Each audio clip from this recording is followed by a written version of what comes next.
Hello, everybody, and welcome to another episode of the Capital Gains Tax Solutions podcast, where we believe most high net worth individuals and their professional teams struggle to find great capital gains tax deferral options. Not having a clear plan is the enemy, and using a proven tax deferral strategy such as the Deferred Sales Trust is the best way to exit highly appreciated assets tax deferred so you can create, preserve, and grow your wealth. I'm your co-host, Pearson York, filling in for Brett Swarts. In each episode, I'm joined by some of the best wealth, business, real estate, and leadership individuals in the world to share ideas, deal stories, and inspiration. So together we can make complex tax deferral strategies simple and passive income plans achievable. As always, we're streaming on expertcresecrets.com and the Capital Gains Tax Solutions YouTube channel. And I'm super excited about our next guest. He is a wholesaler and real estate investor in multiple markets, around 9 different markets around the United States. He's growing rapidly, and he's going to provide a ton of value.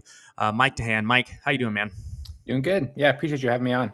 Yeah, absolutely. Well, I'm super excited to deep dive into what you kind of are doing. But before we do, tell us a little bit about your story. How'd you get to where you are? Yeah, for sure. So, like most people, I went to college. I got a engineering degree. In electrical engineering, based out of Gonzaga University up here in Spokane, Washington State, where I live. Went through that whole process. Wasn't really into college, but was like, cool. When I get a career after this, I will appreciate what I'm doing more. So got a job at Boeing right out of school, moved over to Seattle, worked at Boeing for like 5 years, and pretty much from day one, just hated it. After 5 years of that, I just couldn't take it anymore. And I just sort of jumped ship and was like, I don't know what I'm going to do. I'm just going to do anything except this. And, just decided I was going to figure it out. At that point in time, I was fortunate that, my wife was working and she'd had a pretty stable, decent job.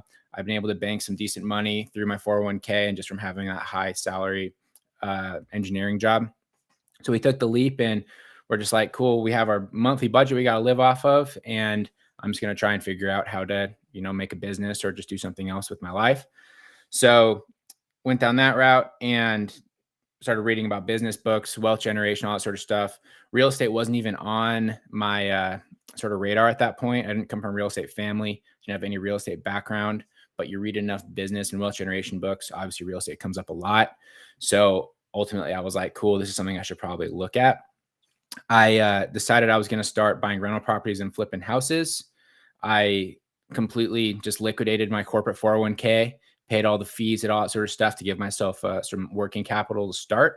And at that point, I bought my first rental property, and then I started flipping houses, mostly using partners on the side.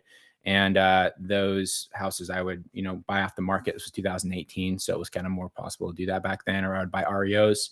And then I guess fast forward to, late 2019, I started going off market, marketing for my own properties. And my initial intention was to buy discounted properties directly from sellers. Wholesaling kind of came around as a facet of that as we started to find more opportunities than we knew how to close on. And then COVID happened.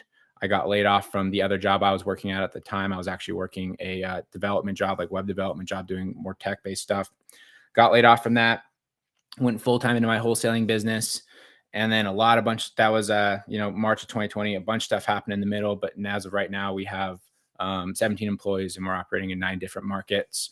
My real estate portfolio has gone from kind of like zero when I started to just about 10 million at 50% ownership. And, we're doing 12 to 16 deals a month. I guess we were until the interest rate started to change. Now we're doing about 7, but we were doing about 12 to 16 deals a month across our different markets with our team. And, so there's a lot Awesome. There. Well, I'm excited to dive in too. There's a lot to unpack there. So, but before we do, what are 1 or 2 strengths or superpowers that you have that have led you to be successful today? Yeah. So honestly, one of the biggest things, and I think this is why you see a lot of engineers that sort of cross over into real estate, is because of the systematized nature of the business. So when I worked at Boeing, I was a systems engineer. I worked on the assembly line and I worked in building out these complex manufacturing processes. So having that mindset of knowing how to build systems and like the if then that sort of approach allowed me to build out a pretty robust marketing system and sales system and follow-up system, which as I've gotten into real estate, I've realized, the technical side of that isn't a lot of people's forte. There's lots of great sales guys in real estate. There's lots of great marketers, but there isn't a lot of people that can actually package it into a system. So that's kind of been, I guess, my biggest superpower that's allowed me to scale like we have in a relatively short period of time. Yeah, and that is such a true thing, because like that is one of the biggest challenges we're having right now in our business, is trying to figure out how to put all of these different systems together, which systems to use, which systems to not use, which ones to pay for, which ones to not pay for. Yep. Like, and then like, where do you do with all of these people that are coming in on 3 different systems? Like, how do you go through and actually like create that system? So that's kind of what I want to deep dive into you today, and then get in a little bit into like the market shift and where you think things are going. So let's start off, since it's your strength, right? Building systems. What are the top 3 things someone who's new should do to start building out their systems, or how should they start about or look at this? Where do people start? Yeah. So when it comes to building the systems and the general process, it's not rocket science. I mean, like, honestly, what we do isn't that inherently different than what you can learn about on YouTube, what you can hire a real estate coach to teach you. But what we do is we approach things with a way where we put kind of our own spice, our own flavor on it, which makes us stand out, and a lot of it revolves around, brand recognition, little details on your marketing pieces, little details in your conversations that makes it so that you are, 1 or 2% more recognizable than all of your competition. So that can be strong branding. That can be, strong web presence. That's, building out the like different web, I'm losing the word here, but basically where they see your ads on the web, on around the internet after they visit your website, the retargeting, all that sort of stuff.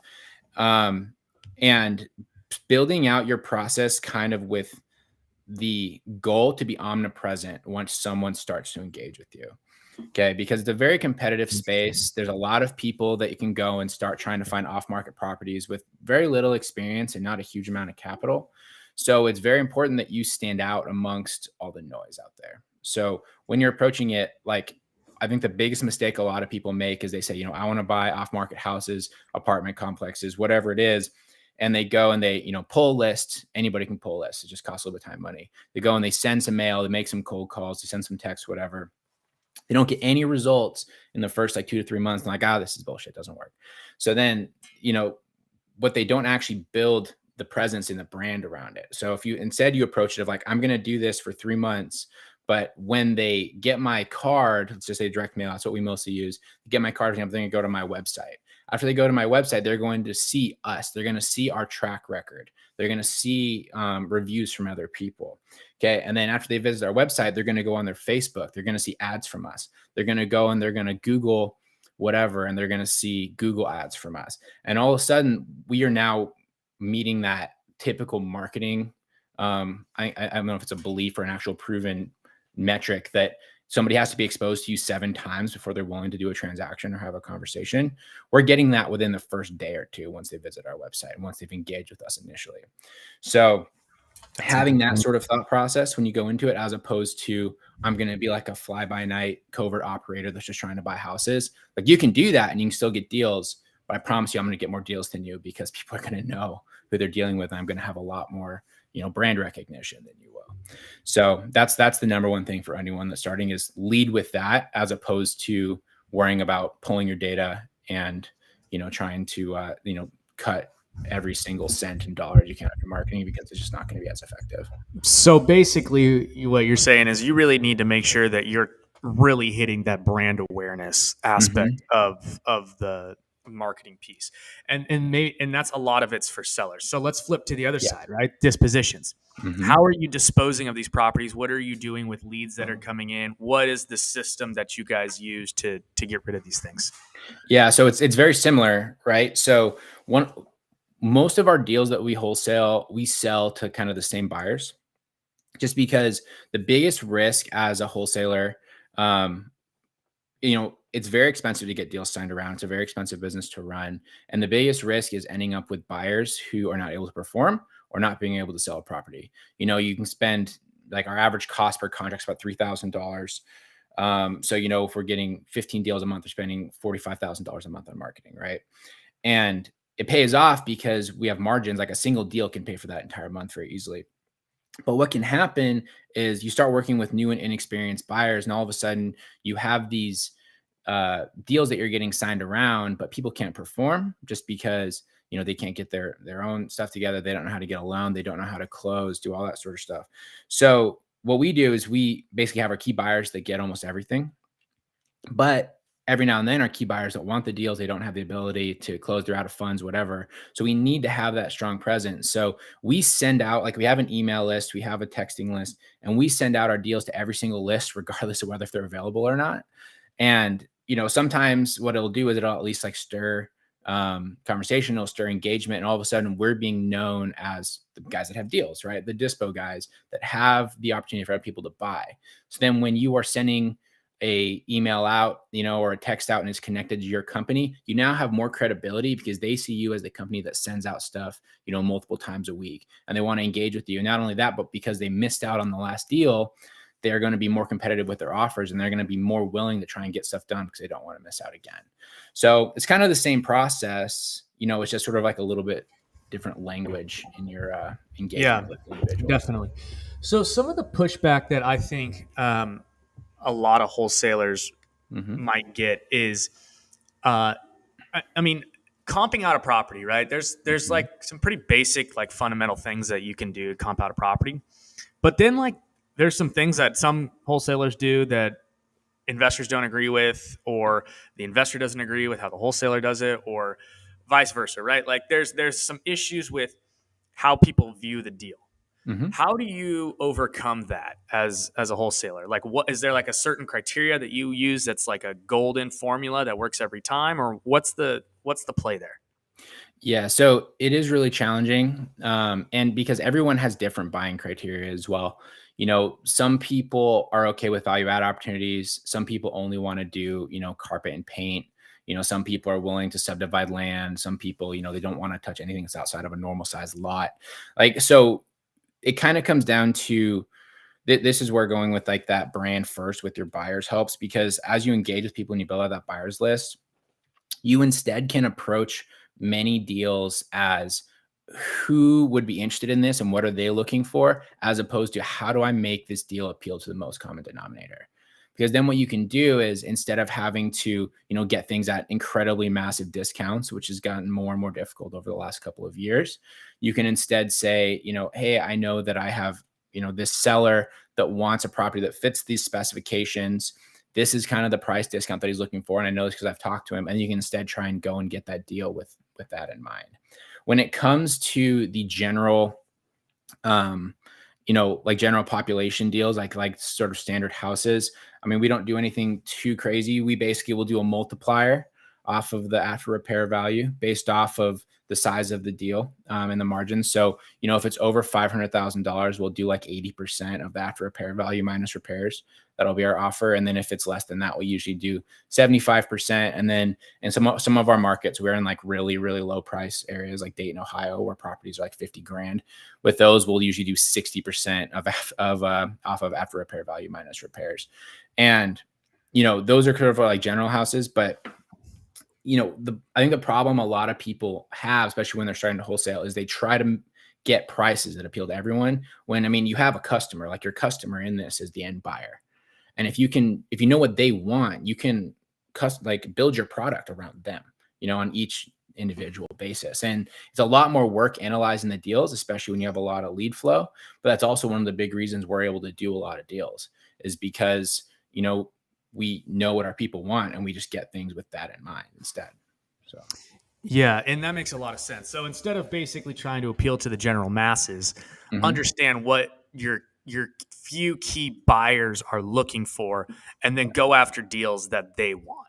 Yep, exactly. And then if there is stuff that's kind of gray and you don't necessarily know if you have anyone that wants it, I mean, we've always approached opportunities as, we will get them at prices that we would want to buy them at, with a thought process that if we would want to buy them, somebody else will as well. But even then, that's not always the case. So we've had deals that we've tried to wholesale for like, $20,000, $30,000 assignment fees. Everyone's like, oh, there's no meat on the bone on that. We'll close on it. We'll flip it and we'll make like 85. We've had a couple like that over the last, year and a bit. And it's like, well, I mean, everyone was hating on that deal, but we did perfectly fine on it. But, right. It's just, our typical MO is we try not to back out of stuff whenever possible. So we always just sort of approach it with the intent to actually close on it. And I think that too allows you to make other opportunities. So. Yeah, definitely. And that brings up another point. Like, cause some people will be like, oh, there's no fat on this or whatever. I mean, some of the guys that we work with over here have been doing this for, I don't know, 8-9 years, probably 13 now. 2008 is when they started, like in the crash, and they rode all the way up. And there's such a discrepancy in their, thought process as to how much something should cost, right? Yeah. To repair. Right. And then Totally, like the other guy's like, well, this is a full gut job. And they're like, you can do that job for 60 grand easy, Mm-hmm. and it's like, it's frustrating sometimes as the dispo guy to be like, well, I don't know who's more right, because prices have gone up, right? Insurance costs have gone up. The price of materials has gone up. Like, so how are you guys navigating that challenge where the inflation has taken prices up, and you guys are now still flipping, right? Mm-hmm. How are you handling that? Supply chain issues, all that good stuff. Yeah. So, I mean, it's definitely more challenging. We are flipping quite a bit less over the last 6 months. We haven't bought anything to flip. We've bought stuff basically at numbers and with the intention to basically be able to refinance out and keep it as a rental. If we weren't able to flip it, but we've mostly been wholesaling over the, since the market started to turn here, we're in August. So 3-4 months ago. And then with stuff that we are sort of unsure about, like the value or the way things are going to go, we've been doing a lot of creative financing stuff.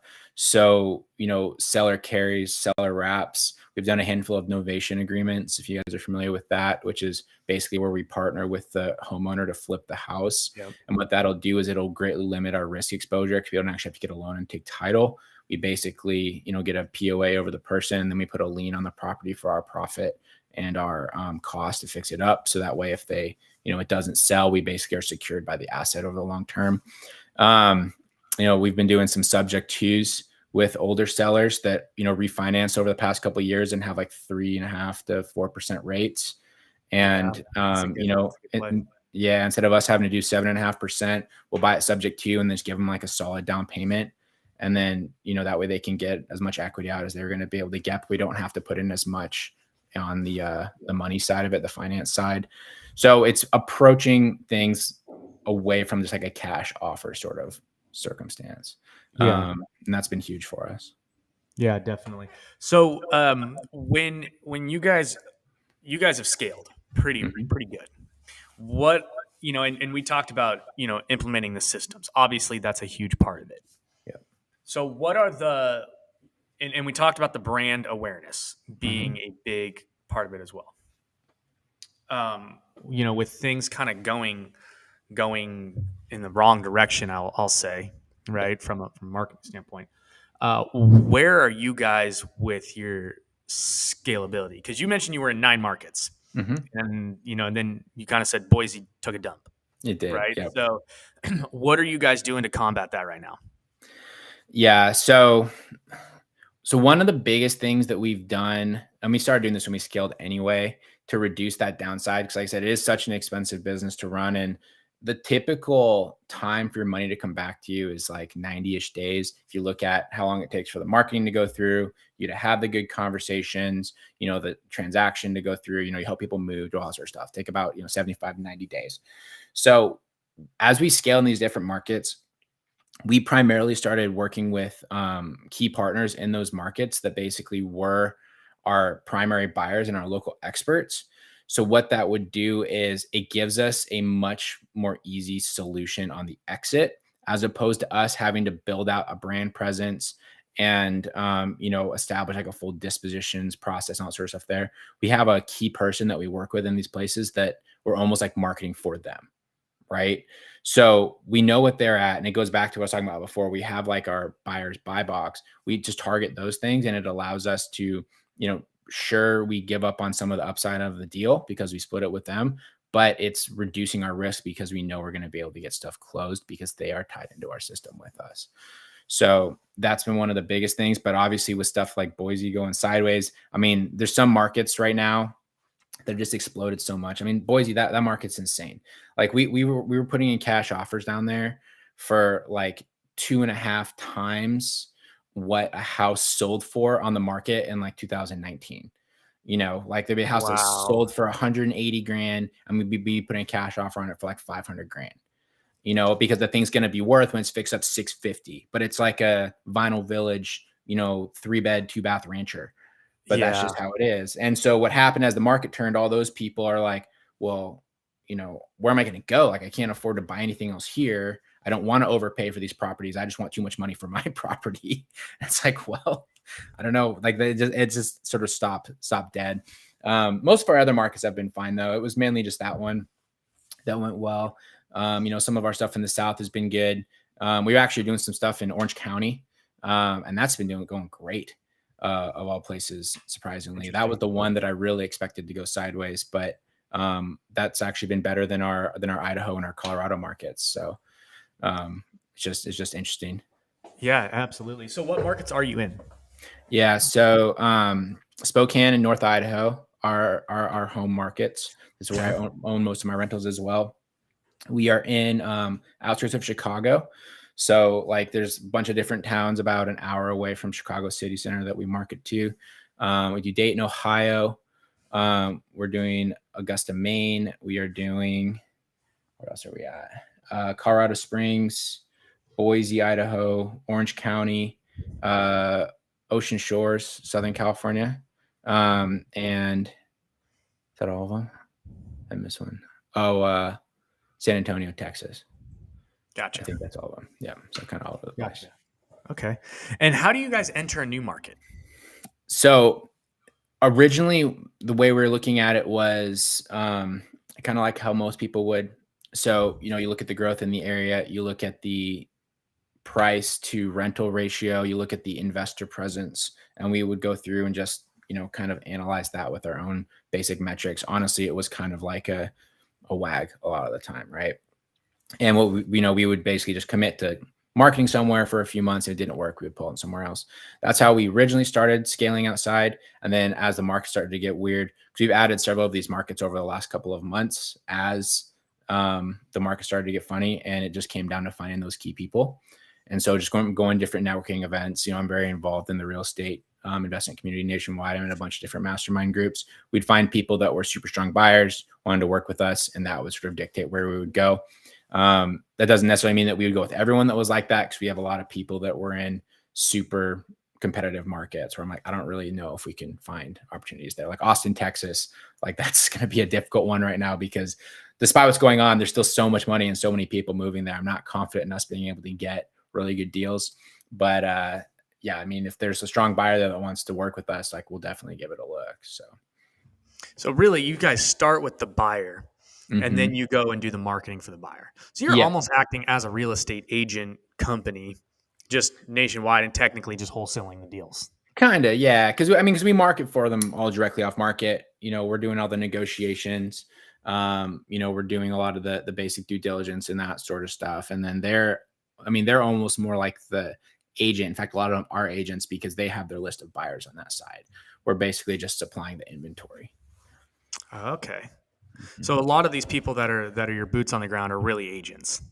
Yeah, quite a few of them are. Not all of them, but a lot of them are. Interesting. Okay. Yeah. All right. So then that leads me to this question. What kind of softwares and stuff are you guys using to track all your stuff? Yeah. So, we have a CRM. We just use one called RE Simply. It's a very popular one these days that most people can go use. It's a super turnkey CRM that's built for real estate investors. Data pulling will depend on the kind of assets that we're using, but same as most people, we use PropStream, or we will use, I got the name of the commercial one that we use. Typical there. And then for our database stuff, we just use a system that's called Invelo, which is basically database management that we use to do our list stacking. And that's honestly it. Like it's not a lot of rocket science outside of that. And then, just organizing everything. We have a Google Drive that's a giant mess with a bunch of different stuff in there. And we just sort of turn and burn and just keep everything rolling that way. So. Interesting. Okay. So no like super crazy Freedom Soft or Investor Lift or Nope, nothing, just a nothing. few. Yeah, nothing like that. I think the thing that sort of gives us the competitive advantage is the way that we structure the marketing and the data cycle, which is, I guess, I would say is sort of like our IP. Um, so we have like these different ways that we hit these different people with different types of marketing that's all kind of like scheduled out based off of when they enter our system. And then as the data comes through and gets filtered, the way that we sort of like reanalyze the data and we modify the data for stuff that isn't working, is what gives us sort of like a major competitive advantage. And a lot of it, I won't go too much into the weeds with it, but a lot of it's manual. I have a lot of VAs that will go through and just be manually checking stuff and changing things and doing all that sort of stuff to make sure that all of our data is correct and that we are being as effective as possible with our marketing. That's interesting. So you're not really diving into the automation systems. You're really just kind of having VAs do it. And Yep. Yep. Yep. interesting. Yep. So it's funny. We originally went down the path of doing a lot more automations, but it just comes down to risk reward, not risk reward, like the risk return on it, because you can find VAs to do repetitive tasks for so much cheaper than it would take to develop anything that's truly automated. And sure, there's some more headaches with it, but honestly, once you have it at scale and you get like the king VA to monitor the rest of the VAs, it's not that bad. Interesting. They just sort of churn through and we almost have just like a team that runs all that ourselves. So. Nice. Okay, cool. All right. Well, so are you guys exiting anything right now? Yeah. We have a couple of properties actually that we're looking to exit. And I mean, I'm glad that we're chatting because this is something that we've been trying to figure out is how to handle the tax situation. So, we've bought quite a lot of properties over the last little bit, especially in our local market. And, from our marketing too, even though I'm a wholesaler, we found not just like single family stuff. We found, we've done deals with mobile home parks, triple net properties, like land, everything you can say. They've all come through the same marketing channels. And the interesting thing is we don't even necessarily market to them. It's just in the method of marketing for distressed sellers. Distressed sellers don't always only own a house. Sometimes they own like larger assets. Yep. Like we bought an 8-unit apartment complex nearby here for $475,000 last December. And once the thing is stabilized and fully rented out, which we're almost done with that, thing should be worth just south of $1 million. And our total money be like less than 50 grand. So, that's a pretty sick deal. So that's one that we're looking to exit here. And we're like, if we sell it though, what are we going to do with all that money, especially with the way that we're approaching a lot of our purchases right now? We're doing, low money down, seller wrap, seller finance, things like that. Like I almost need to force a deal to put that into, but obviously I don't want to buy a bad deal with, $350,000 in profit. Yeah, definitely. And that's, and that kind of leads me to this question. So, I mean, if you're going to do a 1031, right, what's the biggest frustration with that? I mean, it's obviously finding the deal, right? And especially doing it in a timely manner. And I know that we'll have opportunities, but obviously I want to be stepping up. I don't want to be rolling an 8-unit into like 10 single families, which is going to create 10 more problems. Like I would love to go and get that into larger debt.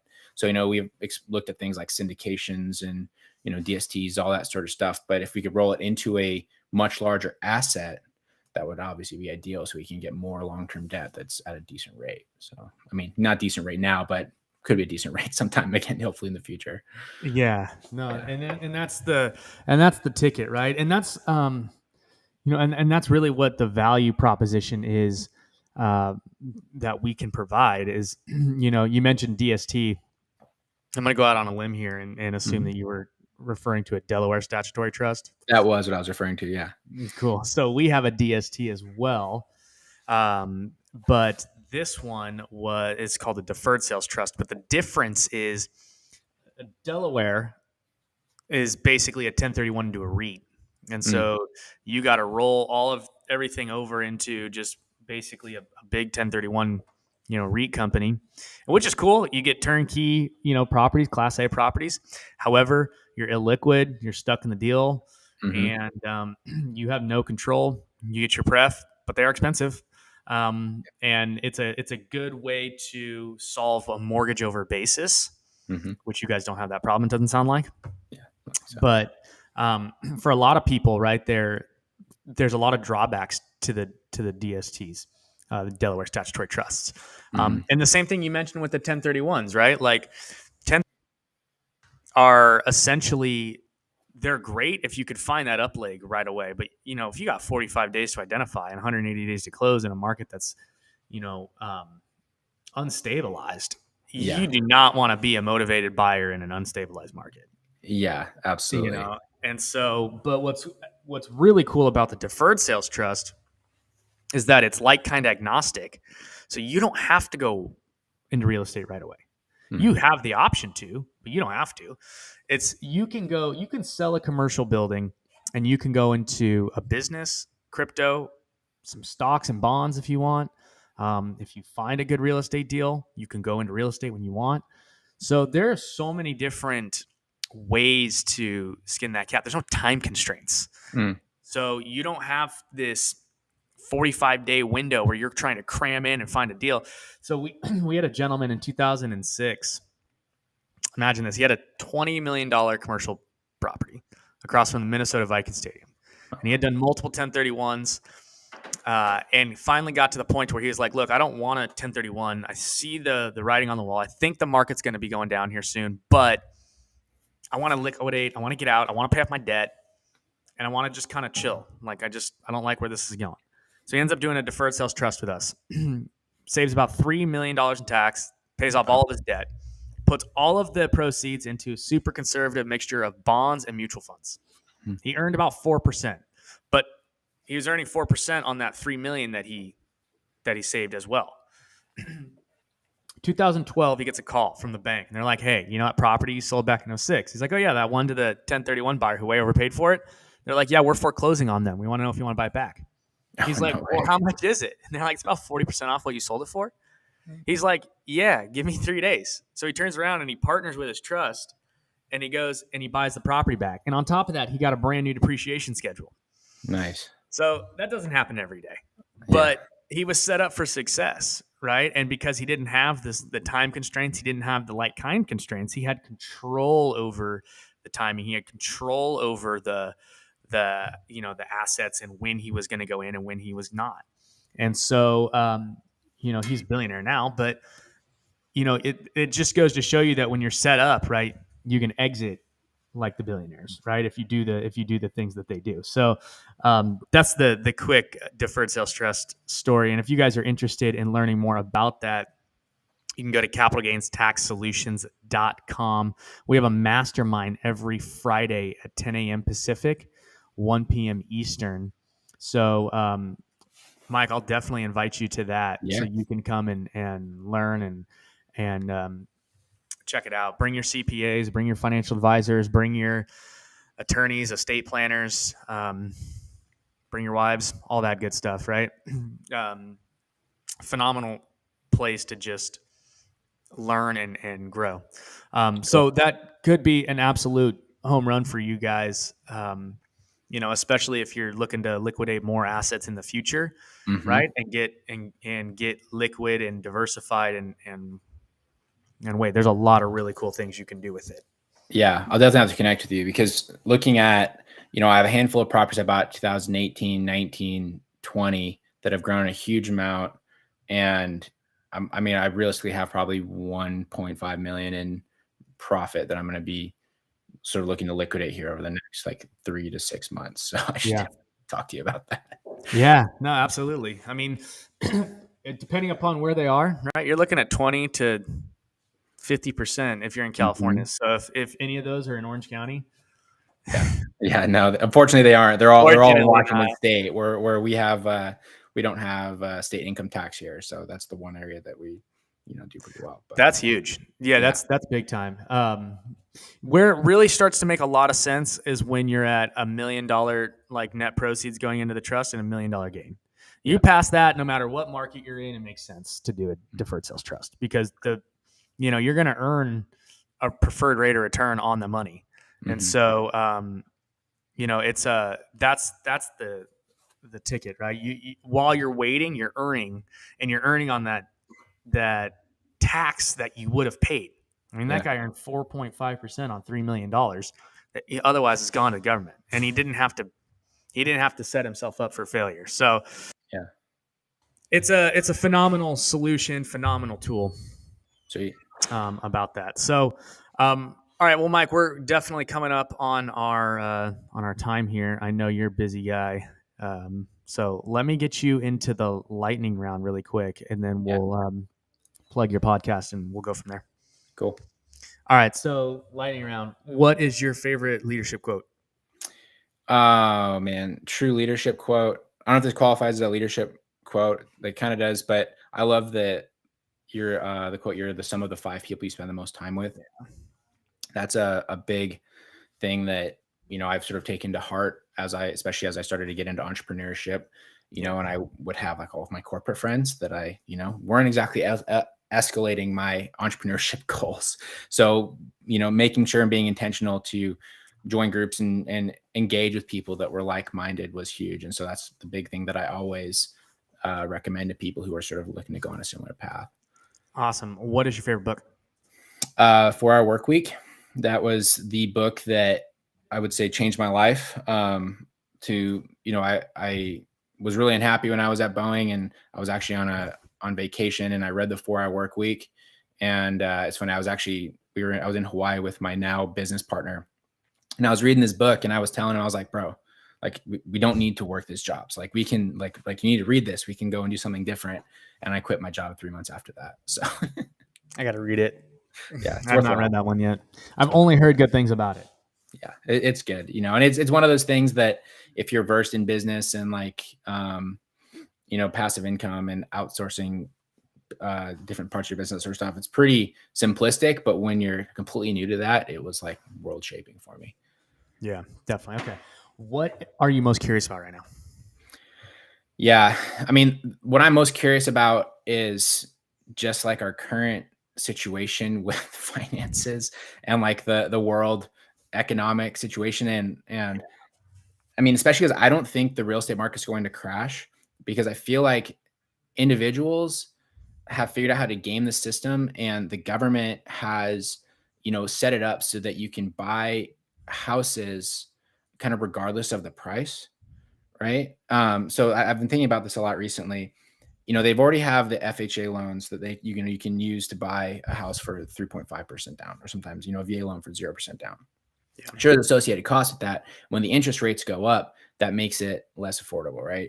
But so that's been the whole thing. People are saying the market's going to crash because people can no longer afford the monthly payments on these mortgages. But now you're starting to see people have gamed the system where they are saying, hey, we have this house for $450,000. To have the same payment as last year would have to sell for $350,000. But we will give you $25,000 towards your loan to make it so that your rate's only 3%. Right? That's a big thing we've been seeing on a lot of listings. And I noticed that, and I start to think of, is the market actually able to crash while there's people that, everyone has discovered that human beings live on a monthly budget, right? A lot of people have known this for a while, but that's the only thing that matters is their monthly nut being covered by their money. And when you have everyone being aware of that, and they are now gaming the values of their assets so that the monthly payment's always affordable to the consumer, will the price of properties ever actually go down?